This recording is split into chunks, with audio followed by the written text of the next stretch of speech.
ನಮಸ್ತೆ ಎಲ್ರಿಗೂ. ಇವತ್ತು 12 ನಂಬರ್ ಪ್ಲೇಟ್ ಮಾಡೋ ಪ್ರೋಸೆಸ್ನ ಇಲ್ಲಿ ಹೇಳ್ತಾ ಇದ್ದೀನಿ. ಪೇಪರು ಮತ್ತು ಲ್ಯಾಮಿನೇಷನ್ನಿಗೆ BOPP ಯೂಸ್ ಮಾಡಿಕೊಂಡು 12 ನಂಬರ್ ಮಲ್ಟಿ ಕಲರ್ ಪ್ಲೇಟ್ನ ಯಾವ ಥರ ನಾವು ರೆಡಿ ಮಾಡ್ತಾಯಿದ್ದೀವಿ ಅಂತೇಳಿ. ಇದು ಲ್ಯಾಮಿನೇಟ್ ಮಾಡ್ತೀವಿ. ಆ ಕಡೆ ನಾವು ಪೇಪರ್ ಹಾಕ್ತಿದ್ವಿ. ಇದು ಪೇಪರ್ ಬಂದು 34 ಸೆಂಟಿಮೀಟರ್, ಫಿಲಿಮ್ಮು 33 ಸೆಂಟಿಮೀಟರ್ನ ತರಿಸ್ಕೊತೀವಿ.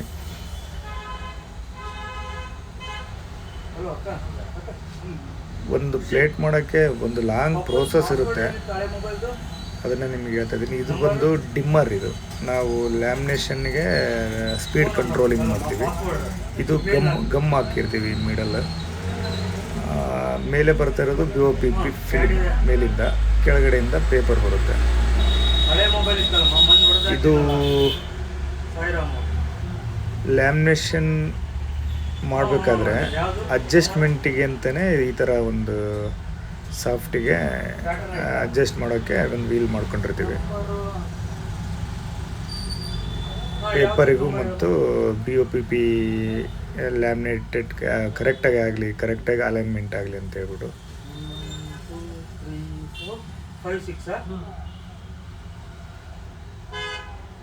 ಈಗ ಓಡ್ತಾ ಇದೆ. ನಾವು ಡಿಮ್ಮರಿಂದ ಸ್ಪೀಡ್ ಕಂಟ್ರೋಲ್ ಮಾಡ್ಕೊತೀವಿ. ಒಂದು ಪ್ಲೇಟ್ನ ನೋಡೋದು ಸುಲಭ, ಬಟ್ ಎಲ್ಲ ಪ್ರೋಸೆಸ್ ಏನೇನಿರುತ್ತಲ್ಲ ಒಂಥರ ಇದು. ಈಗ ಕರೆಕ್ಟಾಗಿ ಓಡ್ತಾ ಇದೆ ನೋಡಿ, ಅಡ್ಜಸ್ಟ್ ಮಾಡಿದ್ದಾರೆ, ಲ್ಯಾಮಿನೇಟ್ ಆಗ್ತಾಯಿದೆ. ಇದು ಬಂದು ಕ್ಲಚ್ಚು. ನಾವು ಸ್ಪೀಡ್ ಕಂಟ್ರೋಲಿಂಗಿಗೆ ಡಿಮ್ಮರ್ ಬಳಸೋ ಥರ ಇದು ಟೈಟ್ ಆಗಲಿಕ್ಕೆ, ನಾವು ಹಾಕಿರೋ ರೋಲ್ ಟೈಟಾಗಿ ಸುತ್ತಲಿಕ್ಕೆ ಯೂಸ್ ಮಾಡುತ್ತೆ. ಈ ಡಿಮ್ಮರ್ ಈಗ 20+ ಕೊಡ್ತಾ ಇದೆ ಸ್ಪೀಡ್.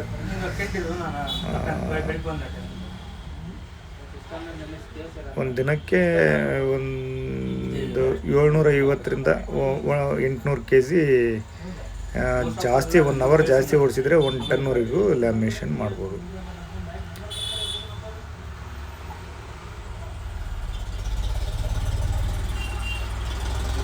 ಅದಾದಮೇಲೆ ಲ್ಯಾಮಿನೇಷನ್ ನಂತರ